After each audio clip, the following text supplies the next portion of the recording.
What we have observed in the lab setting and in vitro, these compounds do not affect normal or non-malignant cells even close to the same extent than it does the cancer cells. What we have tested certainly seems to indicate that this compound can target quite a few different types of cancer.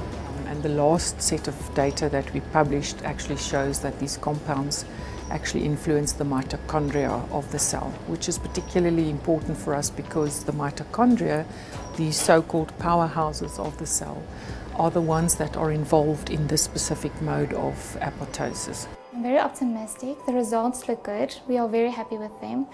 And we've done the same studies on different compounds, and then we found with this specific one that the results look awesome. It actually shows you that it does target the mitochondria in the cancer cells.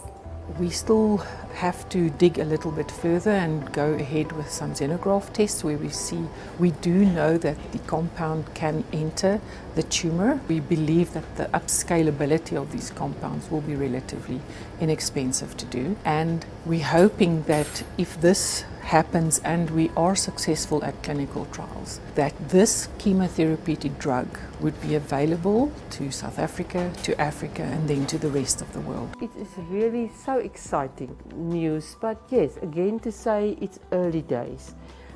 We will have to allow them still a few more years, which will also then depend on financing. We know that the development of clinical drugs are very expensive, and that is why clinical drug developments and new drugs are usually coming from first world countries. So this will really be a breakthrough and a feather in the cap of South Africa if we can eventually produce such a drug.